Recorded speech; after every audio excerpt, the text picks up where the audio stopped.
দেশে ফিরছেন বিএনপির ভারপ্রাপ্ত চেয়ারম্যান তারেক রহমান, এমনটাই জানিয়েছেন দলটির নেতারা। এরই মধ্যে প্রস্তুত করা হয়েছে গুলশান এভিনিউয়ের বাড়ি, সেই সাথে নেওয়া হয়েছে সর্বোচ্চ নিরাপত্তা ব্যবস্থা। অবশেষে সকল বাধা পেরিয়ে আগামীকাল মাকে দেখতে দেশে ফিরছেন তারেক রহমান। বহু জল্পনা কল্পনার অবসান ঘটিয়ে বিএনপির ভারপ্রাপ্ত চেয়ারম্যান জনাব তারেক রহমান বাংলাদেশে আসছেন। আসসালামু আলাইকুম সম্মানিত প্রিয় দর্শক, আশা করি সকলে অনেক ভালো আছেন। দর্শক, আরো একটি বিশাল সুখবর নিয়ে আপনাদের মাঝে এই মুহূর্তে হাজির হয়েছে আমি। হ্যাঁ দর্শক, অবশেষে কিন্তু দেশে ফিরছেন তারেক রহমান। হ্যাঁ দর্শক, শত অপেক্ষা এবং শত প্রতিকূলতাকে পিছনে ফেলে অবশেষে মায়ের টানে, দেশের টানে, মাটির টানে কিন্তু দেশে ফিরছেন জননেতা তারেক রহমান। কারণ তাকে ফিরতেই হতো, কারণ খালেদা জিয়ার বর্তমান যে অবস্থা দর্শক, এতে করে কিন্তু বেশ কয়েকদিন যাবতীয় কিন্তু গুঞ্জন চলছিল তারেক রহমান কবে দেশে ফিরবেন, কবে আসছেন তিনি, কবে ফ্লাইটে উঠছেন, এসব নিয়ে কিন্তু সোশ্যাল মিডিয়াতে নানা বিতর্কের জন্ম হলেও এবার কিন্তু সেই সবকিছুর কিন্তু জট ভেঙেছে। অর্থাৎ খালেদা জিয়ার টানে এবং মাটির টানে কিন্তু অবশেষে দেশে আসছেন জননেতা তারেক রহমান। কারণ সরকার থেকে তাকে সর্বোচ্চ সহযোগিতা করা হয়েছে এই বিষয়টি নিয়ে। তবে লন্ডন থেকে আসা সেই ফ্লাইটটি কখন ঢাকা এয়ারপোর্টে ল্যান্ডিং হবে দর্শক, সেটার বিস্তারিত কিন্তু আজকে আপনাদের একেবারে প্রমাণ সহ দেখাবো আমরা, যার জন্য আপনাকে ধৈর্য ধরে কিন্তু সম্পূর্ণ ভিডিওটি শেষ পর্যন্ত কন্টিনিউ করতে হবে। তবেই কিন্তু এই ভিডিওটির একেবারে বিস্তারিত নিউজ আপনি ভালো করে পাবেন দর্শক। তার আগে আপনার কাছে ছোট্ট করে একটি অনুরোধ, আপনি যদি আমাদের চ্যানেলের নতুন সদস্য হয়ে থাকেন, আশা করি অবশ্যই চ্যানেলটি সাবস্ক্রাইব করে সম্পূর্ণ ভিডিওটি কন্টিনিউ করবেন। তাহলে চলুন সম্মানিত প্রিয় দর্শক, কথা বাড়িয়ে আপনার মূল্যবান সময়টুকু এখানে আর নষ্ট না করি আমরা শুরুতে পর্যায়ক্রমে আজকে সেই গুরুত্বপূর্ণ ভিডিওটা আগে আপনাদেরকে দেখিয়ে নিয়ে আসি। ঢাকার রাজনৈতিক অঙ্গনে আজ সারাদিন জুড়ে সবচেয়ে আলোচিত খবর ছিল বিএনপির ভারপ্রাপ্ত চেয়ারম্যান তারেক রহমানের বাংলাদেশে ফেরার বিষয়টি। দীর্ঘদিন ধরে লন্ডনে অবস্থান করা তারেক রহমান অবশেষে সব বাধা বিপত্তি পেরিয়ে সকালে ঢাকায় পৌঁছাবেন, এমন তথ্য নিশ্চিত করেছে দলের একাধিক নির্ভরযোগ্য সূত্র। খালেদা জিয়ার শারীরিক অবস্থা সংকটজনক হলেও স্থিতিশীল রাখার চেষ্টা চলছে, আর এই পরিস্থিতিতেই মাকে দেখতে দেশে ফেরার সিদ্ধান্ত নিয়েছে তারেক রহমান। বিএনপি নেতাকর্মীদের মাঝে এটি অনেকটাই স্বস্তির খবর হিসেবে ছড়িয়ে পড়েছে, যদিও পুরো বিষয়টি এখনো অনেক রাজনৈতিক অনিশ্চয়তা নিয়ে এগোচ্ছে। এবার কেয়ার হাসপাতালের ভিতরে গত কয়েকদিন ধরে যে উৎকণ্ঠা বিরাজ করছিল, তার মধ্যে বিকেল থেকে নতুন আলোচনার স্রোত তৈরি হয়েছে তারেক রহমানের ফেরার খবরকে কেন্দ্র করে। তারেকের ঘনিষ্ঠ সূত্রগুলো জানিয়েছে, আন্তর্জাতিক ভ্রমণ সংক্রান্ত আনুষ্ঠানিকতা ও নিরাপত্তা সংক্রান্ত কিছু জটিলতা কাটাতে সময় লাগছিল। শেষ পর্যন্ত সব প্রক্রিয়া সম্পন্ন হয়েছে, আর লন্ডন থেকে ঢাকা পর্যন্ত ফ্লাইটের বুকিংও নিশ্চিত করা হয়েছে। মায়ের গুরুতর অসুস্থতা সত্ত্বেও তাকে সশরীরে এক নজর দেখতে এখনো দেশে আসতে পারেননি তারেক রহমান। নানা পরিস্থিতির বিবেচনায় তাকে আপাতত লন্ডনে অবস্থান করতে হচ্ছে বলে জানা গেছে।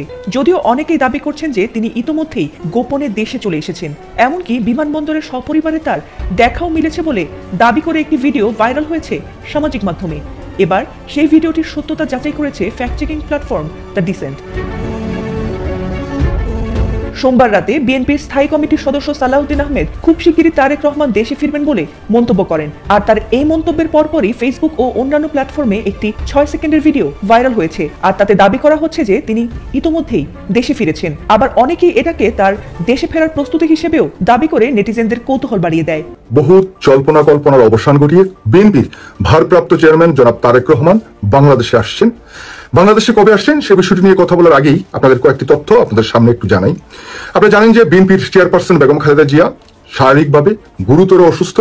এই মুহূর্তে মোটামুটি ধরা যায় যে লাইফ সাপোর্টে তিনি আছেন। তার যে নিরাপত্তা, তার যে চিকিৎসা, বাংলাদেশের অন্তর্বর্তীকালীন সরকারের পক্ষ থেকে যতটুকু সম্ভব সর্বোচ্চটা দেওয়ার তারা চেষ্টা করছেন। তার সাথে সাথে ইতিমধ্যে একটি সংবাদ আপনারা দেখেছেন যে খালেদা জিয়াকে রাষ্ট্রীয় অতি গুরুত্বপূর্ণ ব্যক্তি হিসেবে একটি প্রজ্ঞাপন জারির মধ্য দিয়ে বেগম খালেদা জিয়ার নিরাপত্তার দায়িত্বে এসএসএফ এর যে নিয়োগ সেটা তারা করেছেন। তো এই এসএসএফ এর নিয়োগের সাথে সাথে বেগম জিয়ার নিরাপত্তা এবং জনাব তারেক রহমানের নিরাপত্তা, এই দুটি মোটামুটি নিশ্চিত করার চেষ্টা করেছেন এই বর্তমান অন্তর্বর্তীকালীন সরকার। এর মধ্যে আপনাদের আরেকটি সংবাদ দিই যে এই যে আজকে যে রাতটি বাংলাদেশে পোহালো বা সকালবেলা এখন হচ্ছে, এই গভীর রাতে কিন্তু বিএনপির যিনি মহাসচিব মির্জা ফখরুল ইসলাম আলমগীর, তিনি বেগম খালেদা জিয়ার সুস্বাস্থ্য বা স্বাস্থ্যের যে খবর সেটা নিতে হসপিটালে গিয়েছিলেন মধ্যরাতে। তিনি তার খোঁজ খবর নিয়ে তারপরে আবার তিনি বাসায় ব্যাক করেছেন, এই সংবাদটি আমরা জানি। এর মধ্যে বিএনপির পক্ষ থেকে বিএনপির স্থায়ী কমিটির অন্যতম সদস্য ডক্টর জাহিদ খান তার বক্তব্য ছাড়া বিএনপি সাংবাদিকদের উদ্দেশ্য করে বলেছেন যাতে বেগম জিয়ার কোনো মানে শারীরিক সুস্থতা অসুস্থতা উন্নতি হয়েছে অবনতি হয়েছে এরকম কোনো তথ্য অন্য কোনো মাধ্যম থেকে যাতে তারা প্রকাশ বা প্রচার না করে, শুধুমাত্র এই ডক্টর জাহিদ উনি যখন যে তথ্য দিবেন সেই তথ্যটি যাতে সংবাদ মাধ্যমে প্রচার করেন, এরকম কিন্তু একটি কথা বিএনপির পক্ষ থেকে জানানো হয়েছে। এখন আসি মূল কথায়। বিএনপির ভারপ্রাপ্ত চেয়ারম্যান জনাব তারেক রহমান বাংলাদেশের সরকার বা নানা দিক থেকে তার যে প্রতিবন্ধকতাগুলো ছিল বাংলাদেশে আসা এবং তার যে ফেসবুক স্ট্যাটাস এবং তার মায়ের স্পর্শ নেওয়ার যে আকুতি সবকিছু যখন তিনি পাবলিকলি প্রকাশ করলেন এবং বাংলাদেশের দল মত নির্বিশেষে সবাই কিন্তু অন্ততপক্ষে বেগম জিয়ার এই যে শেষ সময়টাতে যাতে তারেক রহমান তার পাশে থাকতে পারেন, পাশে এসে তার স্পর্শ নিতে পারেন, সেই বিষয়টি কিন্তু সবার পক্ষ থেকে একটি সরকারের কাছে আহ্বান ছিল। তো সেই আহ্বানে কিন্তু সরকারের পক্ষ থেকে সাড়া দিয়ে যতগুলো উদ্যোগ নেওয়া দরকার সবগুলো উদ্যোগ নেওয়া আছে। যেমন বেগম জিয়াকে রাষ্ট্রীয় অতি গুরুত্বপূর্ণ ব্যক্তি হিসেবে ডিক্লারেশন করে প্রজ্ঞাপন জারি, তার সাথে সাথে পররাষ্ট্র যিনি উপদেষ্টা আছেন তিনি বলেছেন জনাব তারেক রহমান যদি বাংলাদেশে আসতে চান তাহলে একদিনের মধ্যে বা যত তাড়াতাড়ি সম্ভব কয়েক ঘন্টার মধ্যে জনাব তারেক রহমানকে ট্রাভেল পাস যেটা মাধ্য দিয়ে তিনি বাংলাদেশে আসতে হবে সেটা দেওয়া হবে, অথবা তিনি যদি পাসপোর্টও চান সেটাও তাকে দেওয়া হবে। তো সরকারের পক্ষ থেকে সব সাহায্য সহযোগিতা যতটুকু সম্ভব ডক্টর মোহাম্মদ ইউনূসের নেতৃত্বে সেটা কিন্তু বেগম জিয়া পরিবারের পাশে যে এই বর্তমান অন্তর্বর্তীকালীন সরকার আছেন সেটা তারা এখন সুস্পষ্ট করে দিয়েছেন। তো এখন যে মূল বিষয়টি সেটা এখন আপনাদের একটু বলতে চাই যে জনাব তারেক রহমান বাংলাদেশে কখন আসবেন।